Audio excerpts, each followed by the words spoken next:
ideological confusion. That is, that we're not clear, we're not thinking clearly, and that we need a context within which to answer the question, is something good or bad?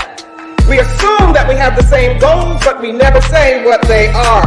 It's time for us to think and articulate and establish our goals as Black nationalists and Pan-Africanists. We need vision, we need clarity. Otherwise, we can't answer the question, is it good for African people?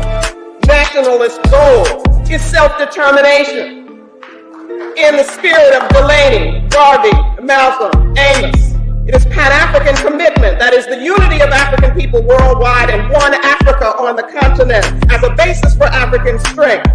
So we are about building a Pan-African world order based on the principles of Ma'at, not in imitation of a European order.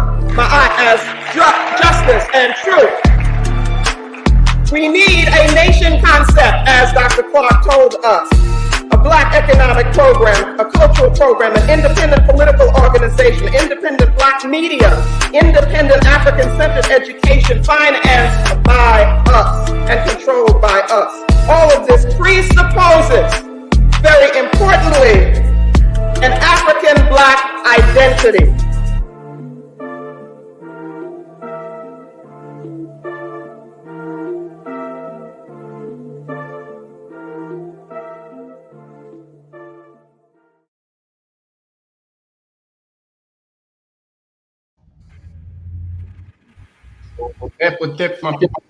Welcome back. This is our fourth episode of the AWO podcast, and I'm with my co-host, Brother Talawa and Iya Awalewa.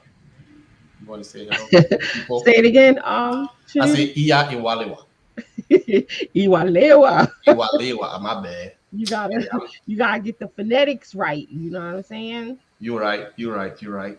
So you can see my people just, like they have like their own. After you had like a dinner ceremony last Sunday, right? Well, let's backtrack. Let's welcome the people back. Okay, sorry. You know what I'm saying? Let's backtrack. You know what I'm saying? Let the world know what's going on, and you know what I'm saying? Slide into it, right? Like as you can see on the thing, minus Jerome, Brother Talawa, and myself. We changed our names, right? And then slide into it, Shanuti. Why, what took place? Sorry. No, it's okay. No, sorry, I'm still new at this, you know what I mean? So like I don't have the same finesse as you. I'm trying to have the same finesse you have. So listen, it's only one of me. I want you to be great as you. Let me be great as me. Especially now that my name changed, let me be great as Iya. Like Iya. All right. I respect that. My best sister, Iya. So, so just to flow into it. Yeah. You gotta say it like that, right? You feel the power. Like the power. You feel the synergy, right? Yeah. But not to take your shine or anything like that. Tristan and I took this formally. Brother Talawa and I took the step where we decided that it's time to really work in the essence or be in the essence of who we are as African people, and one of those things is reclaiming our name and sort of like just, I guess, Tristan, Talawa, I guess you would say it's just like starting our legacy as African people, right? Like, not reinventing, but now taking control of the narrative. And all of that took place via our Dina ceremony with Parat. So, Tristan, I got to get used to it, right? Got to get used to it. All right. Yeah, Brother Talawa, if you want to go ahead and chime in on that. I'll just say, I'll be brief for a moment. You always say I use name reclamation, right? Because we're restoring ourselves as African people. And I agree with Parat Mambo Amamazama when she says naming is the first act of agency, right? Because that's because naming establishes lineages, and we've had slave names that are a reflection, for those of us in the diaspora, they're a reflection of the plantation owner, right? And even if those of us sometimes change our names to other European names or Arab names, it's a signal of our confusion. So this is reorienting our lineage. Right. So that's very important. Well Yes. said. Well said. Very important step when you become Afrocentric to have an African memory. So that's very important, and more to come. So let's dive into what we usually do. In our podcast here. This is African World Order. We speak about the African world and what's going on here. Otep to Sister Ayana, how are you? I hope you're doing well. So we're gonna start with the bullshit, right? As usual. Let me pull the bullshit up. Yeah, we need to talk about the bullshit that's going on in the African world. So I'm going first, and we're gonna go to the continent. And what I want to talk about is the conflict going on in Ethiopia, right? So that's a very important thing to talk about. And I don't know if you've been watching it. Any of you have been watching it? Yes or no? I haven't been keeping up. I have to be honest with you. Like I go in and out with the information, but I haven't kept up lately. Yeah.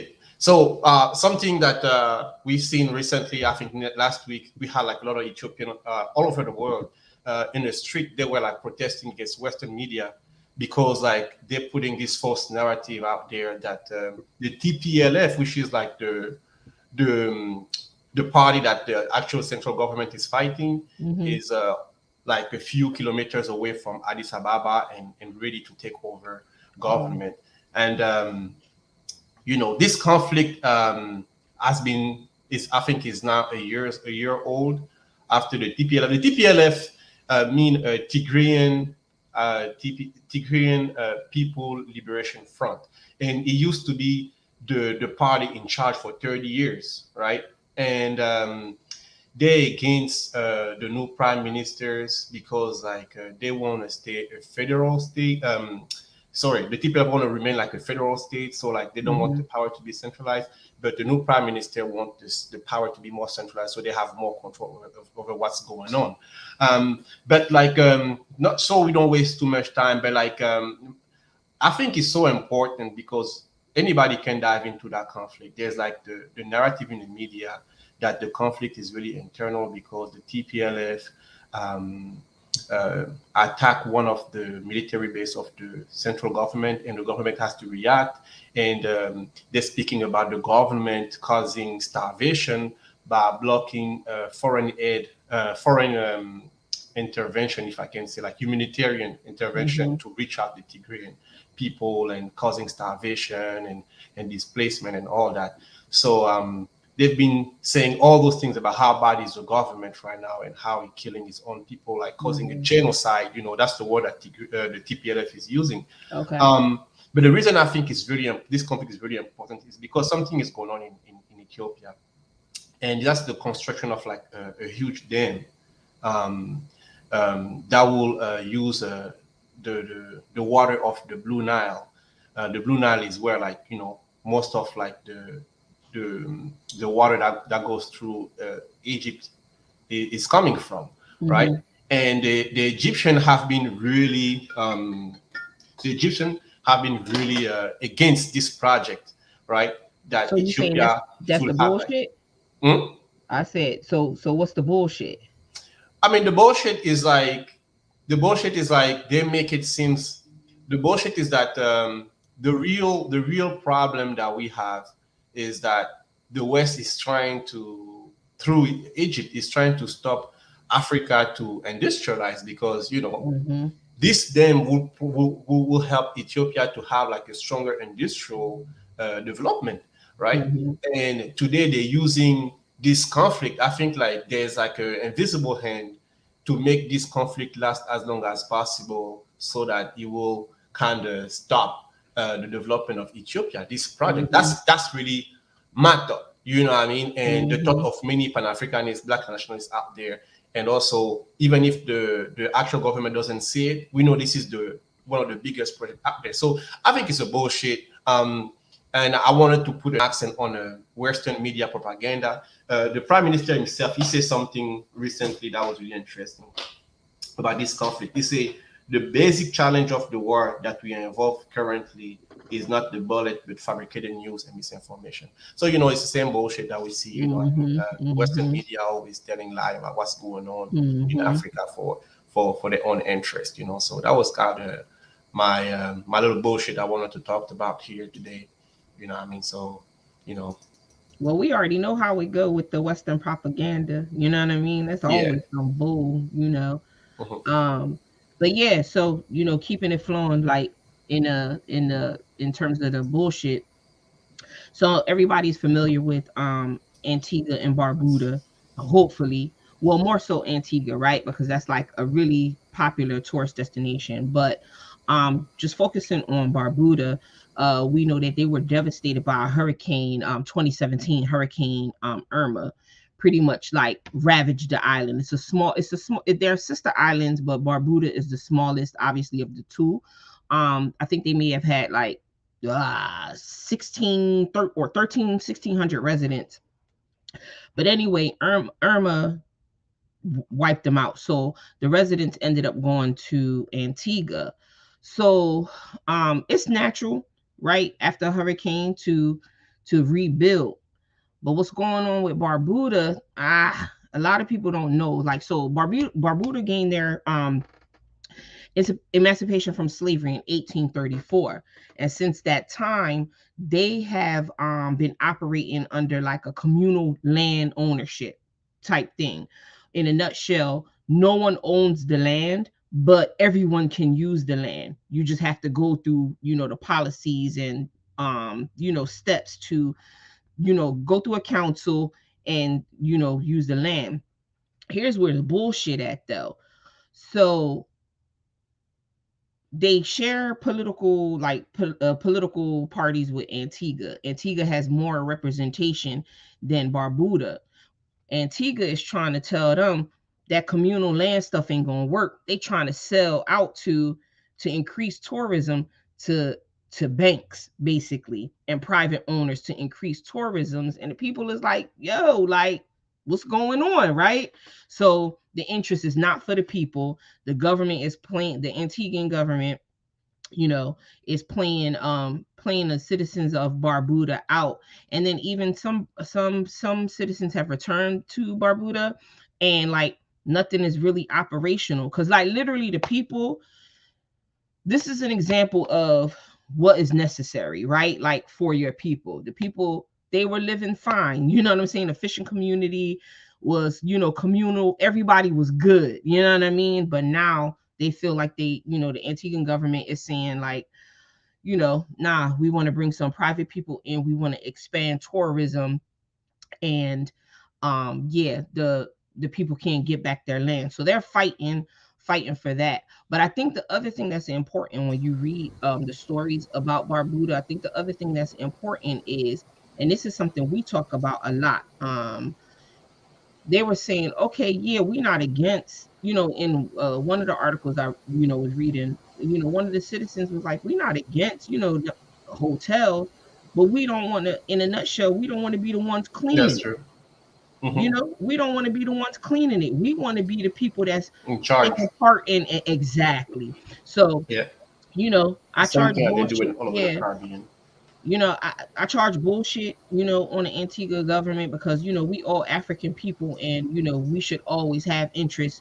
Our interests for each other should take precedent over, you know, the dollar bill. So I hope they work it out. You know what I'm saying? I know 1,600 people may sound small to a lot of people, but those are 13 or, you know, 1,600 people that's been displaced.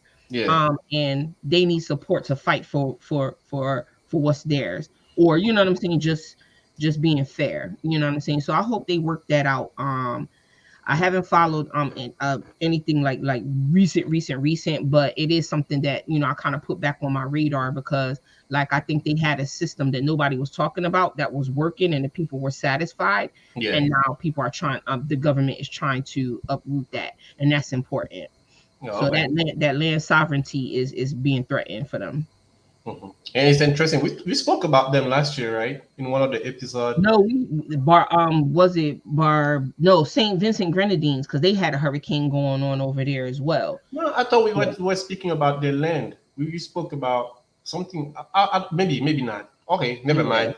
I thought we spoke about them last year, but only a similar story about like a group of African people. That was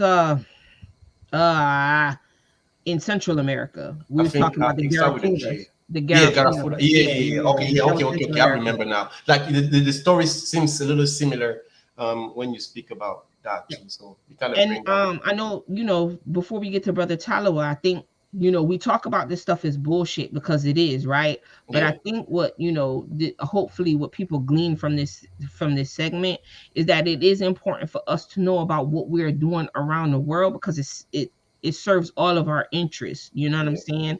And we know that land, having access to land, is very important to sovereign people. You understand what I'm saying? And they had a system that was going on for hundreds of years. And now you have a group of people, just because they have money, saying like, nah, that wasn't working for them, because they felt like, or they feel like they have to impose their values on people who had established values. And that's important. So I'm in solidarity with the people in Barbuda. I got Antigua people that I love, but you know what I'm saying, this right here, like, you know what I'm saying, we need to be in solidarity with the people of Barbuda, and you know what I'm saying, get those people back home. That's good. Thank you. So the next, with the Talawa, what's the bullshit going on, man? What's going on over there? You muted. Oh, apologies. I don't even know where to start with mine. How do I do? So let's start with Paula Patton, C-list actress in Eurostream Hollywood. Recently made the claim that, argued she doesn't see herself as biracial, and that being called biracial is offensive. And I've talked about my views on this before. I think season 1 I go over this, and this is kind of why I think she don't want to be bi. She need to be focused, man. I'm focused. Like I said, but I'm very skeptical in terms of, and this is why I think it's important, given our confusion, especially with issues like colorism that we deal with, that's obviously a consequence of, the plantation situation, and also just the practicality of what you see. If it quacks like a duck, it's a duck. If it looks like a duck, it's a duck type of issue. When someone like Paula Patton is talking about, I see myself, I'm very alert to people because I know people are biracial. They'll say they're biracial, but culturally or socially, they like that. That I understand that. I can see that. That makes sense. But when you say that you're not biracial and that it's offensive, this idea of making blackness this, everybody gets in, it's just really silly. Because if you look at Paula Patton, let's put it this way: if I'm in a fete, I'm in a club, I'm in a bashment, I see Paula Patton, and I'll go dance with her. Because I'd assume she's a non-African woman. And I'd look very suspicious at someone who claims they're conscious walking around with a woman that looks like Paula Patton. I'm very serious. Jerome laugh. They know I'm serious about that. But the second thing, special, because a lot of cats wouldn't. They'll be trying to dance with her, but we know how that goes, right? That's the first reason why I think that distinction. You say you won't dance with her if you see her. Would not. Yeah, I wouldn't. I would not, because when I look to dance with a woman, I want to dance with an African woman. And if you don't look like an African woman, I'm not gonna. That's why. But that's why we have to have those distinctions. It's functional, right? But the other thing is, Paula Patton was there with a whole Robin Thicke white man, right? And she had kids, and that child's white now. So it's like so when you want to get black roles, which you have a colorist advantage. Okay, you're black and whatever, but your bedroom, you had no problem going to the white side of the bed, right? So this is bullshit. I don't want to hear from someone who has gone the white side of the bed, produces a white child. Because you see, I don't know if I can share my screen actually really quick just to show the child for those who don't know. Not to defend her, but No, if it's defending her, no. No. I'm I'm trying to understand the issue. I'm not defending her. I'm I'm just playing saying, with like, I'm just a joke, just a run. oh, okay. I'm about to say him and her though. I think they go back a little bit, even still. But I think they were together for a long time. Like I think they were like in high school. I don't know too much about her, but I think they got history. So I just, I had to say that because I don't want nobody to think that I'm saying that to defend her. It's just, Okay. I mean, my question is like, do you? She says she don't want to be bi. What does she want to be? She just wants to say she's black. She just wants to say she's black. She identifies with black. But this is the man she got with. Y'all can see my screen? Mm-hmm. I mean, she says she's black though. Like, but how does the other parent feel though? That's a great question. I mean, if you just say she's saying biracial is offensive is ridiculous. But look, this is Robin Thicke, very clearly European through and through, not African. And then look, watch the pitting now. Oh, that's it, son. Well, that's what you get. So I don't want to hear anything about black, and I don't want to hear nothing, none of that conversation. So bullshit. You couldn't create an African child. I don't want to hear from you. Oh, so because she has a child with a white guy, and also she doesn't even look like an African. Say she's black. So like she pick a side when she decide to marry white. Yeah, exactly. When it's convenient. Okay. So I'm very alert to those kinds of things. Okay. That's why I emphasize she's a C-list actress in Eurostream Hollywood. That's important. And that's the end of that bullshit. You don't want to talk about it anymore because all right, so that's the other bullshit. So if you're African woman, you better be with the African. You don't want none of that nonsense. What I will add is that if you're talking about, we should, instead of talking about white passing black people or whatever, we should really talk about black passing biracial people that actually look like African people. Yeah. I just want to add that because Paula Patton doesn't look like an African woman. Like I said, if I saw her at a club, I wouldn't be dancing with her. I'm sorry. I just wouldn't. Maybe it's just the Afrocentric bias that I have. I don't know. Definitely. I mean, yeah. But I mean, you don't gotta apologize for that. It is what it is. But I will tell you at the dance, it's gonna be some guys wanting to dance with her. Yeah, we'll know who's Afrocentric or maybe she needs some African men to let her know how African she is. What about that? No. Okay, fine. All right. So she already picked a side, I guess. All right. So we're moving on. Yep. All right. So one of the main topic we have today, like I think we decided to speak about a great movie that was put on Netflix that all of you loved a lot. Give it a great rating. This is Don't Let Me and You Have Nothing Today. Don't spread lies. This live stream is about truth and cutting out the bullshit. I say no lie. Some people like it.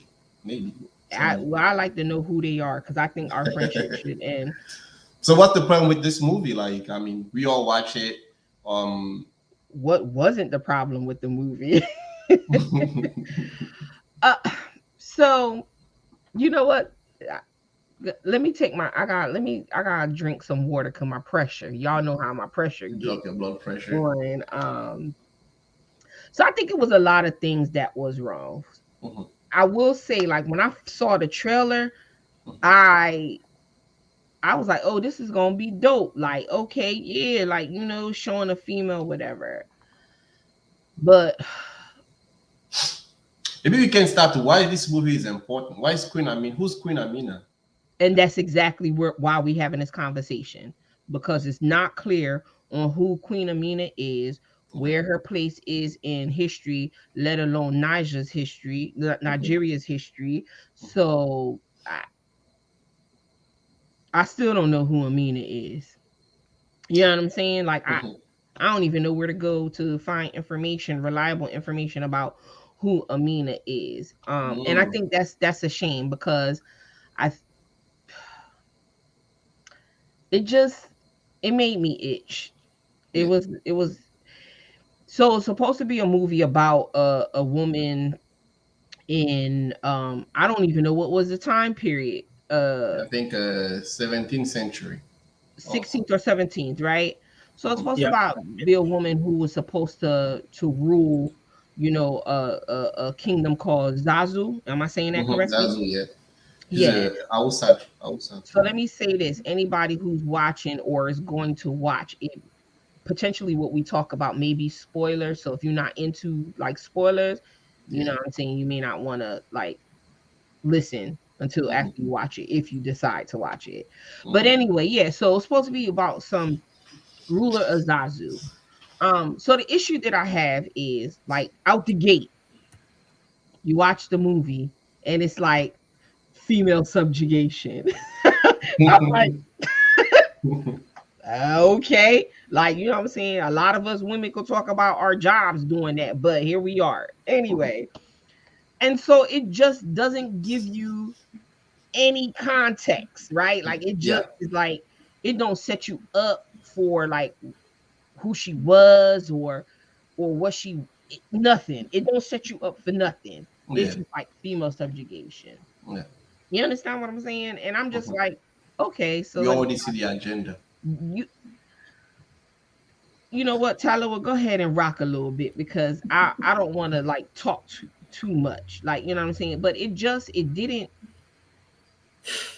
from a movie perspective, like somebody who watches movies like all the time, it like the first, I knew I wasn't going to like it based on some key things that they didn't do in the beginning of the film.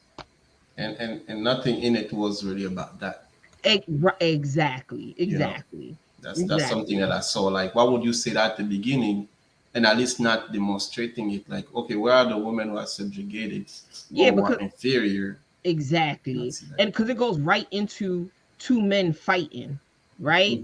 But I think what even was, so they set you up for female subjugation, but what was obvious, or a conversation that we could have about female subjugation, like the things that were glaring, they didn't even explain that.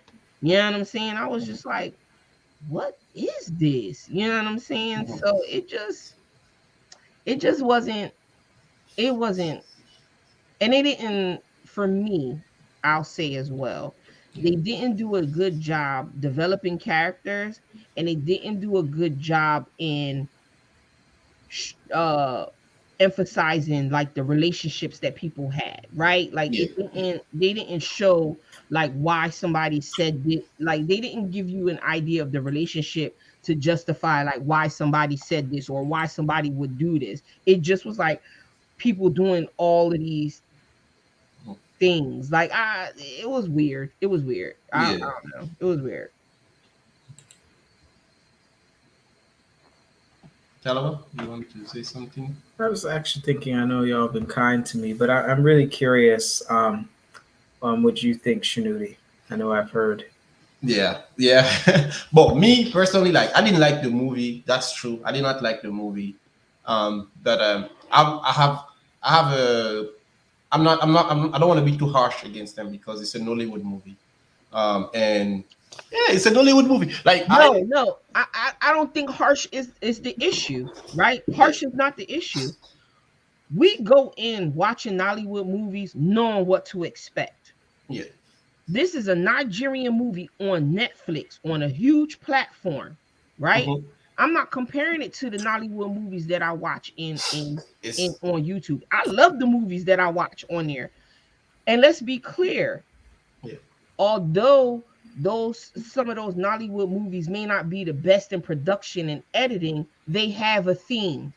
They're clear on the story that they want to tell. I'm not making an excuse. Like, they should have done some work about that. Like, there's expectation, especially for the type of person. But like, I can't stop thinking that it was just like, the reason why I'm saying it's like a Nollywood movie is because you can tell like it wasn't work. Like it's like, yes, okay, there's a few things I done my research. I know like the director has been there for a while, and I don't know how much money he can get to make this type of movie. But like, this is a discussion I had with Tristan. It's like, I don't want to make it like, I don't think like there were like an agenda or an ideology behind the making of the movie. I think that what one of the characteristics, the reason why I say it's a Nollywood movie is not so much like, oh, it's a YouTube movie. It's because something I observe with Nollywood movies is that they just have tendency to copy just what they see in American cinema. They try to reproduce it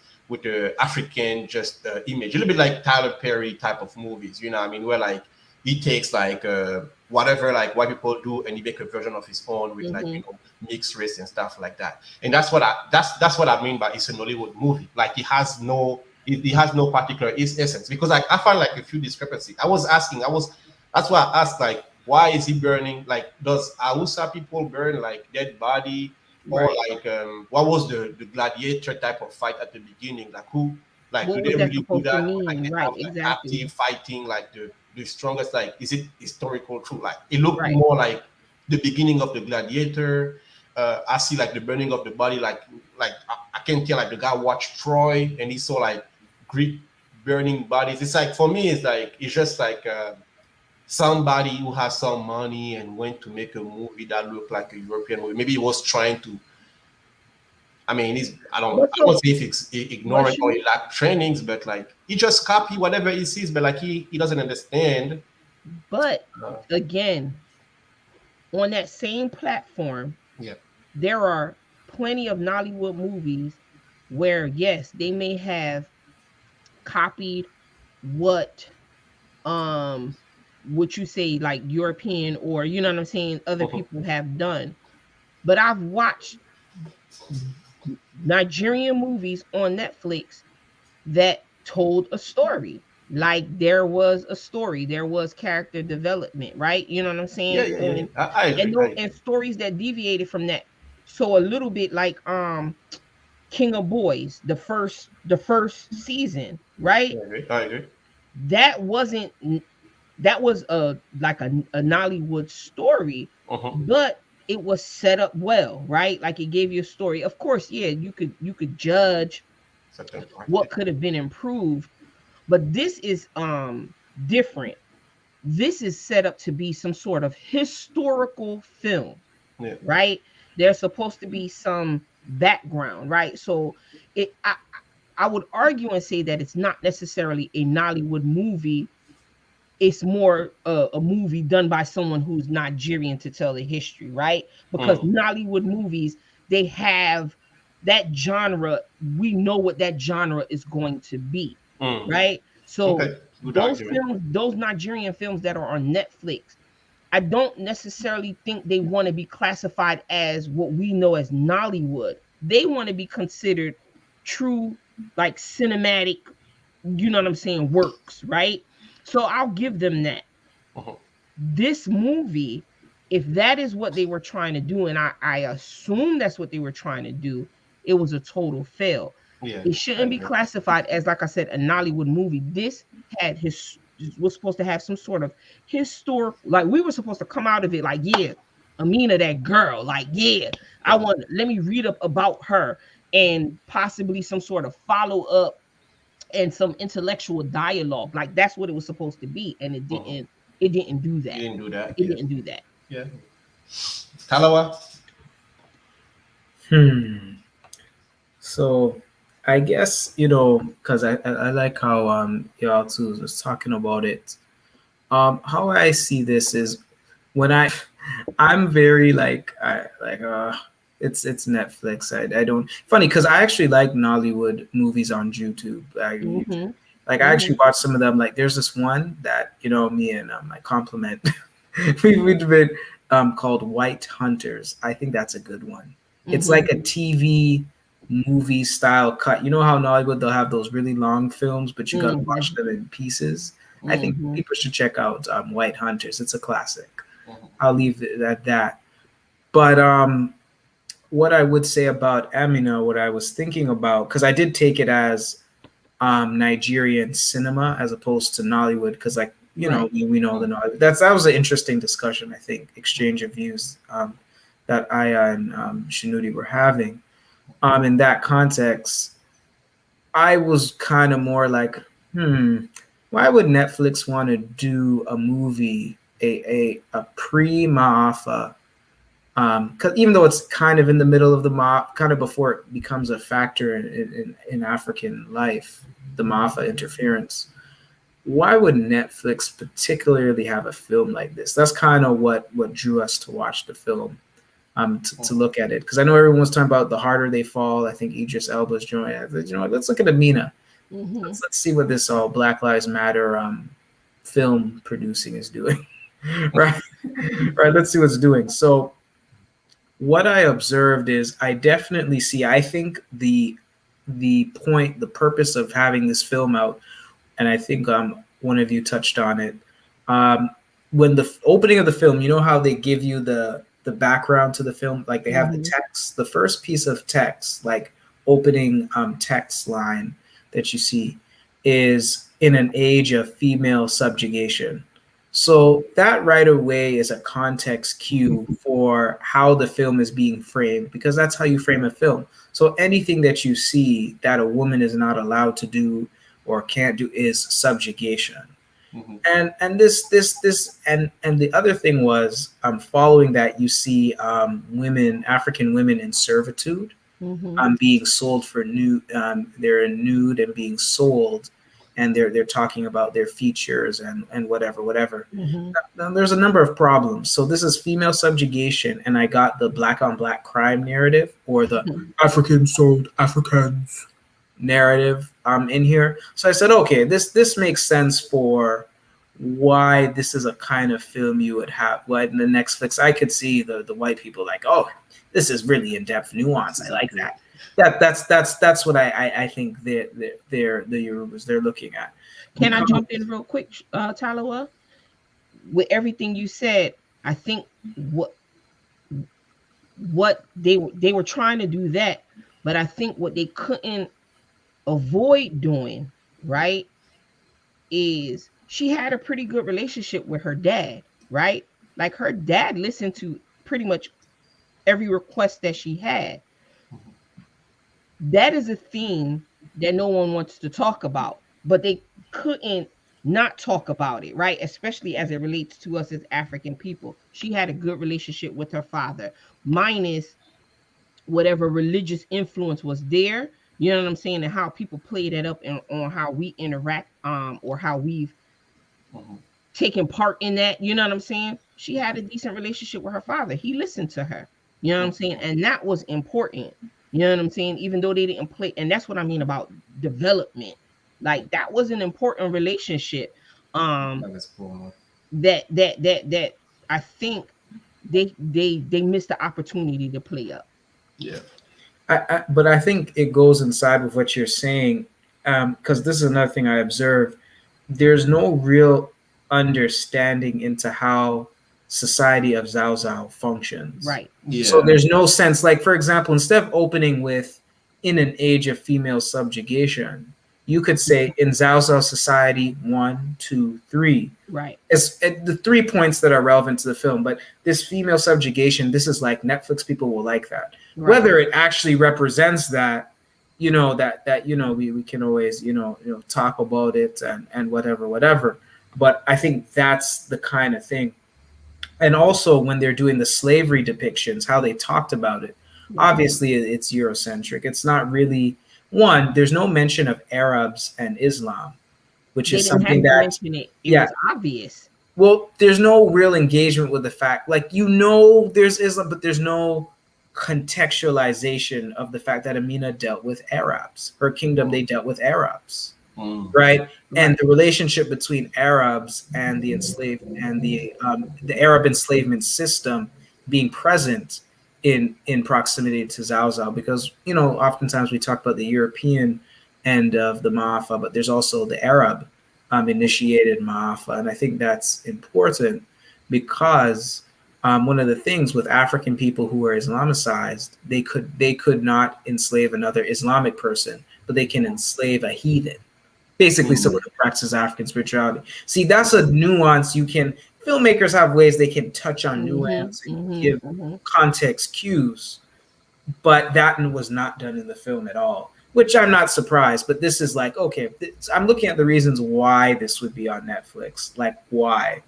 but also the portrayal of polygyny. So again, I see more liberal views. Oh, all I'm going to do is be with a man who's old and just looks at me creepy.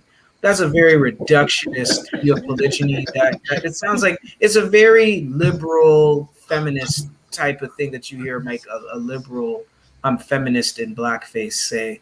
That's just what it sounds like, and I made note of that. Also, I also think it gets into the corrupt African leader narrative, because when we talk about prostitutions in the continent or in Black countries, and I use, for those who are not familiar with the term, I use that term from Okunini Obadele Kambon, where he combines prostitute and politician, and I think it's a fitting term. So no one ever says who runs these prostitutions, who's their pimps. It's obviously, the Yoruba, right? It's like we strike at the prostitution webs but don't get the Yoruba spider. So there's the corrupt African ruler narrative, because they create this narrative where the underling of the king, Amina's father, has this plot to overthrow him. That's not even historically accurate. They didn't even have to invent a plot. She inherited the throne after her brother died. Right. Yeah. But and the only reason I could see that having to be made up is to get into the corrupt leaders of Africa who tried to control women. That's I'm seeing that a lot in some of the Netflix Nigerian films. And I this feminist agenda. But also, I'm gonna have to hold you, Aya, because I am in a bit of a role, just a little bit. Yeah, go ahead. Just a little bit. Also, this idea when they end the movie and they say she made Zhao Zhao humane and prosperous. What is you? Because she's a woman, and that's when I saw that I said, okay, this is an ideological evangelicalism that ruined the film. That's what it is. That's so yeah. That's basically my thing. Is why would this be on Netflix? That's kind of how I watched it, and I really did go through my notes because I was like, wow. I'm like, if it was, at least it wasn't even very entertaining. So I had to kind of switch off the entertainment cap to, the political angle hat. I do that a lot when I watch things. But I think that's one of the things you made a point that I was trying to say when we had our prelim discussion. That was the thing that bothered me, right? Like, you left it up to people's imagination on what a kingdom is. And we know that no one knows or respects or understands like African kingdoms, right? Like, they don't know what that setup looks like. And again, as a historical film, that was a fail.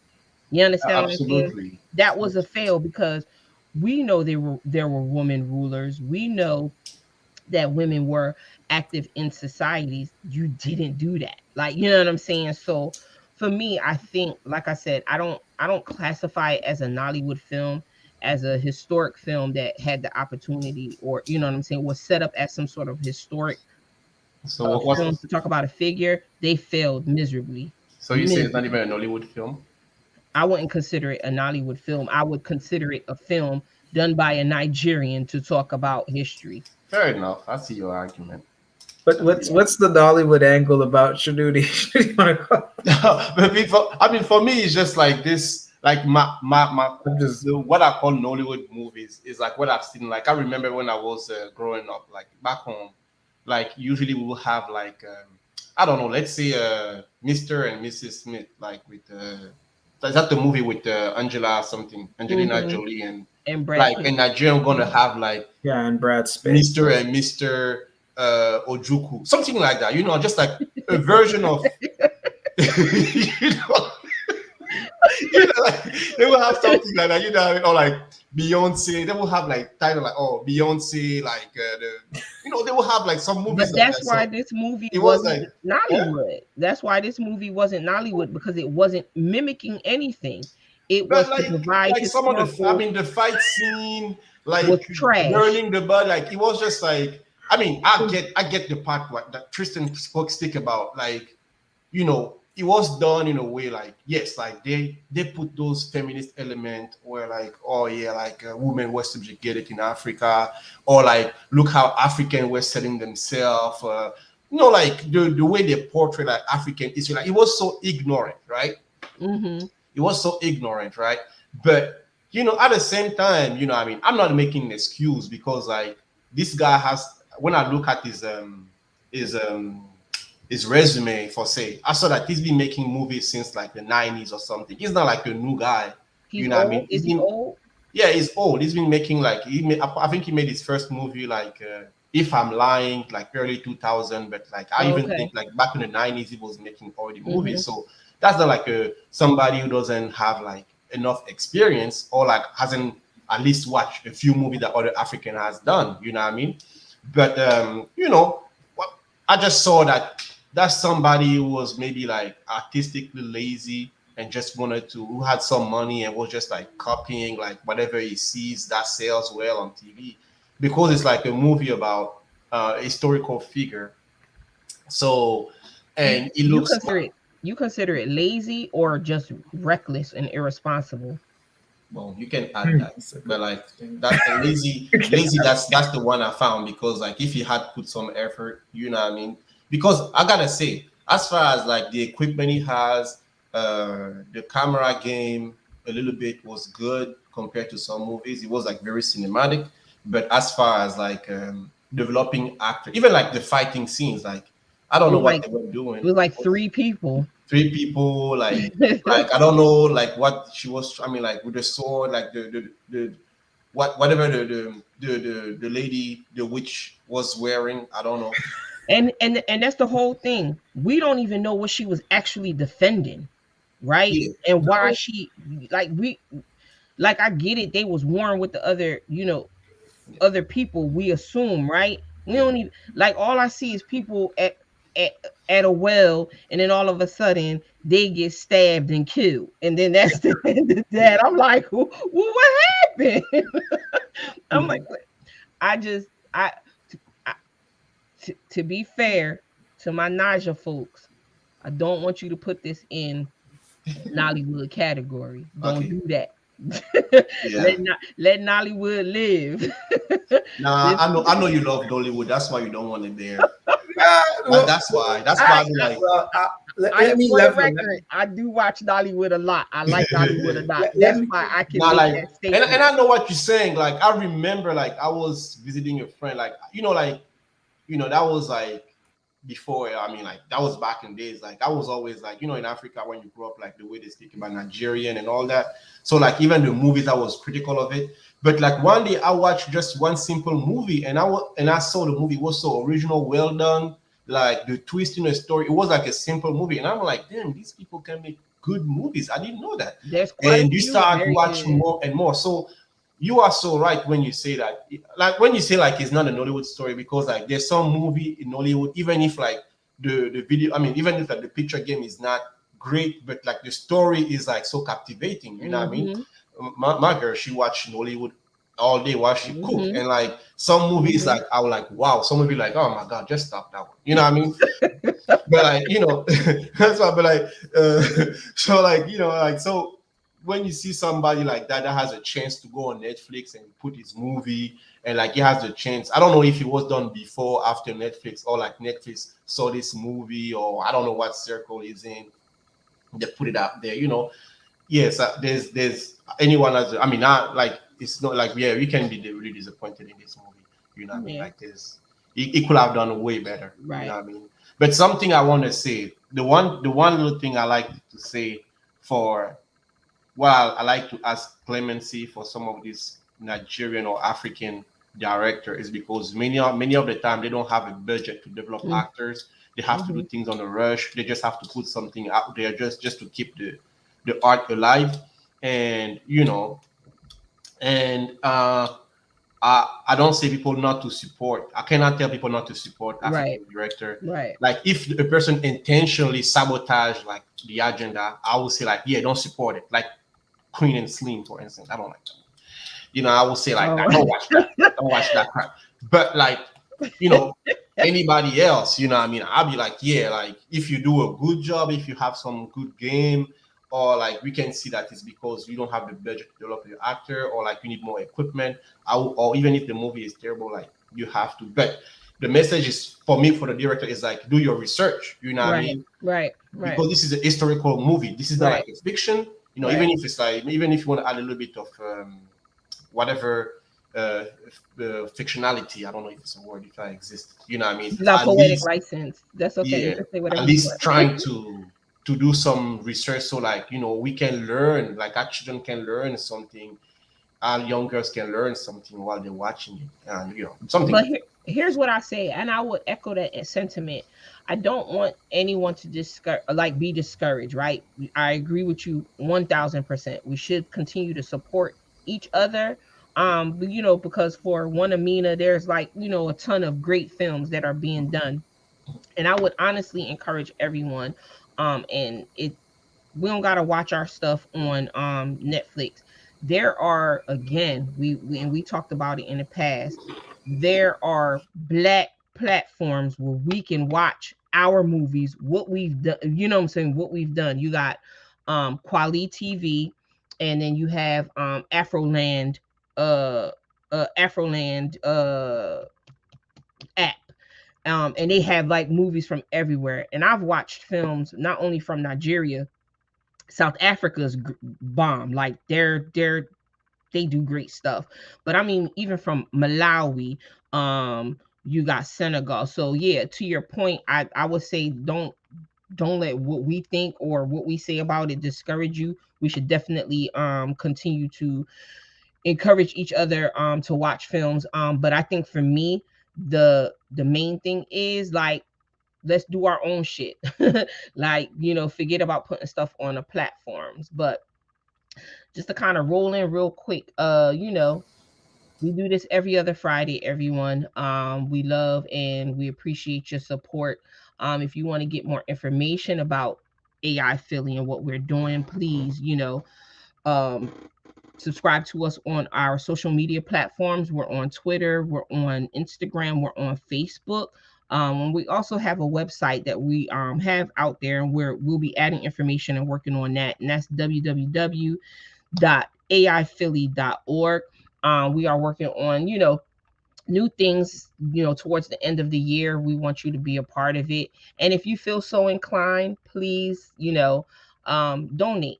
We have a Cash App, $ AI Philly, and reach out to us. So, you know, hit us up, let us know what you like, what you don't like, what you want to see. Again, we do this for the people. So please, and also join, you know, become a member of AI Philly. We look forward to hearing what the community is doing, how we can help, how we can contribute. So again, subscribe across all our social media platforms, visit our website, and donate.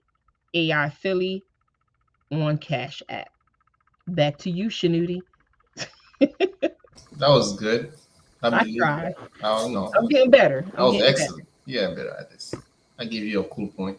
All right, so I think we had enough with the Queen. Definitely. Yeah, so I think Tristan. Yeah, that I mean, yeah, we just gonna hand with the. Tell her what you want the people to watch it or no. No, left it.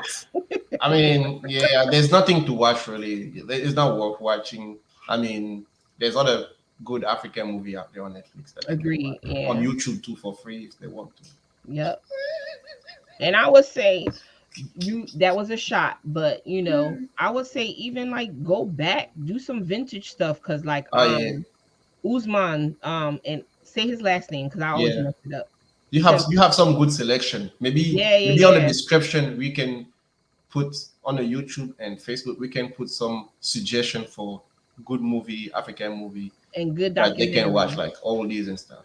But visit Quali TV, and I would say also download the Afro TV, the Afroland TV app.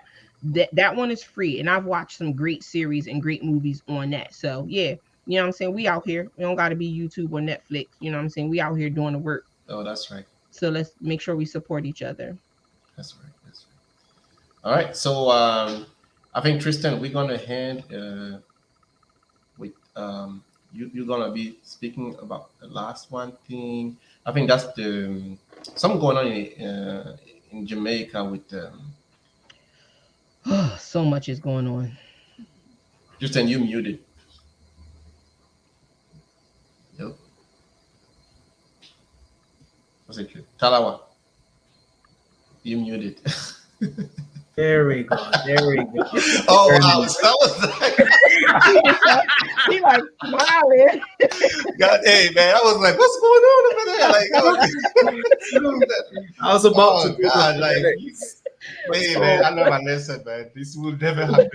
No, it's now. I'm listen. We're all adjusting. I'm just pushing very hard. So we're all adjusting. You've had a year to adjust. Me and Sister Aya, we're in a we trying to I've known you for so many years. I'm so used to calling you that. I know it's an adjustment. Name and like, I have to address really quick. People, like, you see, it's not easy for the best of us, me, to correct. So that's good. All right, let's go on.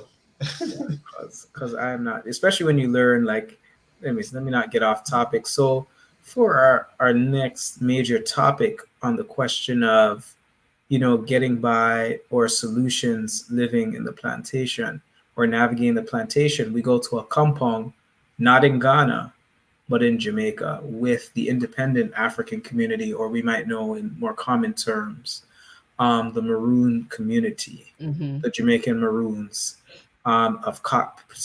mainly concentrated in cockpit country in Jamaica, where there is a lot of important material resources such as bauxite mines, very important, and you'll see why Yorugas are interested in it. So that's why I highlight that. So I want to share my screen with this new fresh chief come on the block. Have all the ladies hollering about it. Oh, you got to all this stuff, right? All right, get off of it. All right, let's go. Hey, listen. He can't help it that he's nice looking. All right. No. I have to finish. Stick to the politics. Hold on a minute. No. You can't do them thing there. No. Because they all want the party just drop so when they see him. Oh, Curry, I'll put a picture. So some women, man, they need to control themselves. So you know what? Just have some control, ladies. It's about character. You gonna get in trouble. So let's go to this. So at a Kongpong now, with this Curry. Let me show you a picture of him. Show a picture. Okay, Sister I getting too excited. Okay, I'm gonna switch out. So Maroon anger. So what's interesting about Curry, he has been the first real Maroon leader, political leader of the Maroon nation to really have that, at least to my knowledge, as I've been following Maroon news in Jamaica, to really have a social media presence. And that's kind of what made me suspicious, was how he just come upon Twitter like that. I'm always very suspicious of him. He seems like one of those because when I think of Maroon societies, you have to look at them like independent African countries or flag independent African countries, depending how you want to take independent.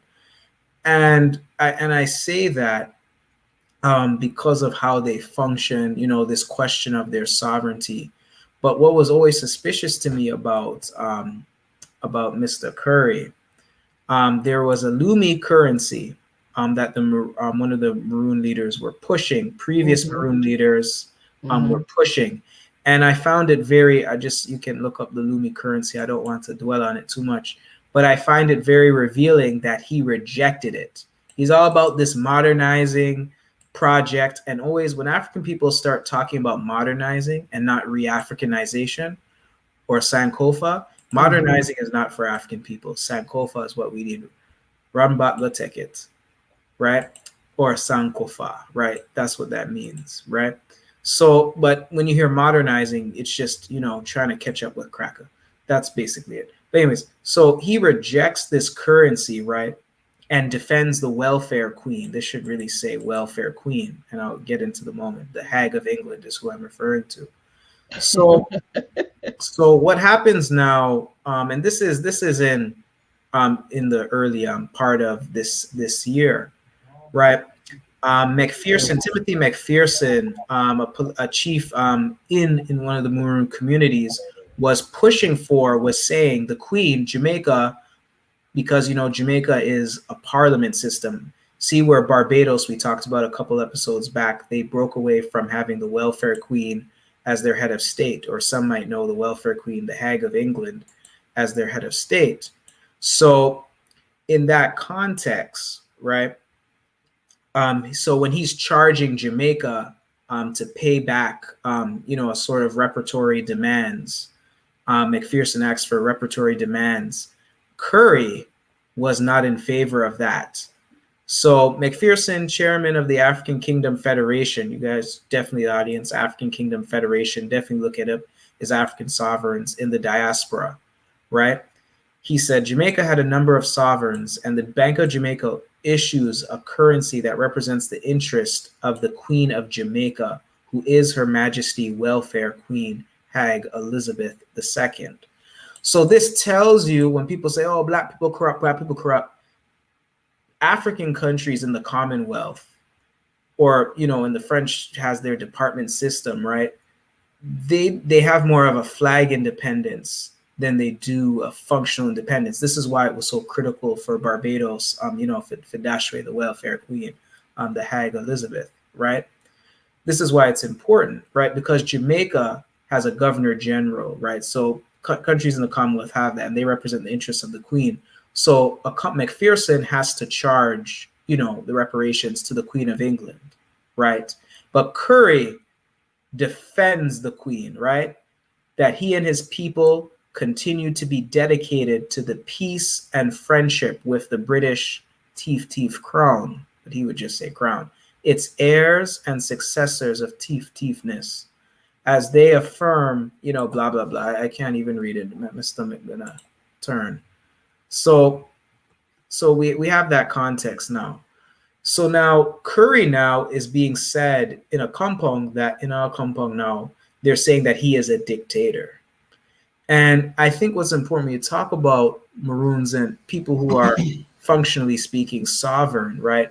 One of the issues, and it's a very controversial issue in Jamaica itself, between Maroons and the Africans outside of the Maroon states, is that, part of what the British needed, what the Maroons ultimately forced the British to do in the 1730s, the upper part of the 1730s, after a series of wars, is they forced the British to sign a quote-unquote peace treaty, which I would say is demilitarization of Africans in Jamaica. That's my opinion.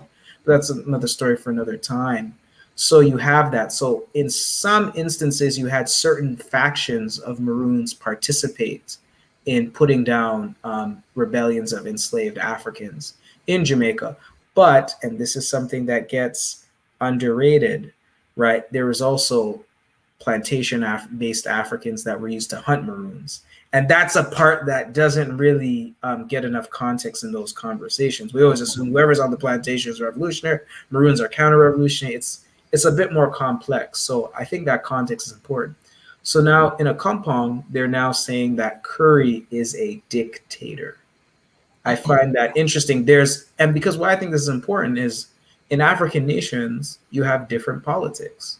And I think it's important to highlight that, with African people, wherever we are, unfortunately, we have divergent politics. I think that's a reflection of our confusion. I'm not into this diversity of ideas. Blackness is not a monolith. No. The diversity comes from confusion. It's diversity of confusion, not diversity of, depth, as some of us would like to think. So I think that's an important context for now. You're seeing internal issues and, people not liking him, or finding him to be a dictator, but then seeing how he responds, how he's very closely allied with the Grand Hag of England. It's not really surprising. Yeah. I don't know much about this Maroon group in our compound. Sorry if I say it wrong. But I wonder what's the relationship that they have with the government of Jamaica, and what is that particular relationship that also the Chief Curry has with some of the politicians? Are they trying to? Are they owning a large piece of land? I think that's just it. What Tristan, in a nutshell, was summing up. I think that's why he's been kind of coming up, because the Maroons were basically left alone in Jamaica. So now he's in a term of modernity, right, Tristan? And you could just let me know if I'm wrong. He is trying to integrate that, but kind of look like he's not integrating that. You understand? Like his politics is like he wants to kind of work with the Jamaican government again versus just strengthening the sovereignty of the Maroon people in Jamaica. Because if I'm not mistaken, I don't necessarily think their politics were ever like a consideration when it came to Jamaican politics and time to do certain things. They had their own thing, their own count, their own government. You know what I'm saying, within Jamaica. So I think that's where the issue is coming in, because I mean his discussion of the Queen, like, it seems antithetical to just the whole Maroon life. You know what I'm saying? Well, I shouldn't say seem, it is. You know what I'm saying? So I think he wants to get involved not only with like Jamaican governments, he's also like kind of rubbing shoulders with some outsiders as well. Okay. Particularly like he's even been in conversations with the Chinese government, you know what I'm saying, and seeing what they can do. So yeah, he He's is ambitious. trying to, and I'll tell you what he's doing that bothers me a little bit, is he is using the environmental route to put the Maroons on a map to the world and to get relations with other people. And we already had that conversation on how dangerous that is. You know what I'm saying? You understand what I'm saying? So in my mind, if you're going to like use the environmental component, then with you integrating or talking with the Jamaican government, they're going to eventually, I feel, use the Maroons as leverage to kind of get what they want and make it seem like the Maroons is going to get what they want. You know what I'm saying? Like, it's all confusing, but yeah, like he says he's trying to like uphold the treaties, but it almost feels like he's kind of like dismantling it at the same time, all that stuff. So to answer your question, I think I think he does talk to them. I don't think he gets a lot of play, but I think he does talk to them. I think he is rubbing elbows with them. All right, cool. I guess, well, it's been an hour and a couple of minutes, yeah, 7 minutes. So it's probably time to close it. Um, So another announcement: yeah, support AI Philly. Visit us on our social media platforms. Say hi. You know what I'm saying? Say hi. See what's going on. Uh, yeah, visit us on www.aiphilly.org. We've been talking about some kind of exciting stuff to be happening with that. You know what I'm saying? When we get that fleshed out, we'll let y'all know. But yeah, still follow us, see what's going on. And yeah. yeah. We want to thank Tristan, uh, Brother Oh, Talawa. Brother Talawa came to Philly and he had a middle nature class last yep, Saturday. yep, yep, yep. That was awesome. Thank you. And we also had an excellent dinner ceremony that also went well. We're gonna be putting picture on our website so you can see what it is. Maybe in the future that will be you Right. participating. So we have a lot of activity going on. So just tune in. What's the what part? Cash App. Cash App, $ AI Philly. And no donation is too small. No Donations love too is too small. small. Even $1, Um, so half a in a, dollar. You know. so in a nutshell, people, Brother Tyler would say, don't watch Amina. He said don't watch Amina, and yeah, and he was like, Yeah. that biracial talk, like, nah. He said nah to that. All right. he said nah. Anyway, well, let's leave it up there. So we will see you again in a couple weeks. Brother Talawa, my sister Iwalewa. Walewa. Thank you Yeah, again Iwalewa. for being with us tonight, and you too, Brother Jerome. So and yeah, so unity is our aim, and victory is our destiny. Yep. Peace out. I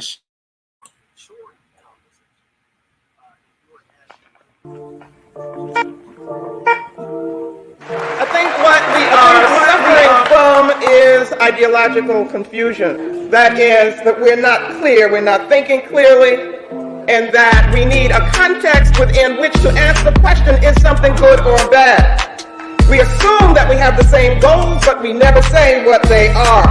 It's time for us to think and articulate and establish our goals as Black nationalists and Pan-Africanists. We need vision, we need clarity. Otherwise, we can't answer the question, is it good for African people?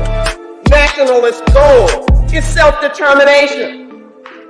In the spirit of Delaney, Garvey, Malcolm, Amos, it is Pan-African commitment, that is the unity of African people worldwide and one Africa on the continent as a basis for African strength.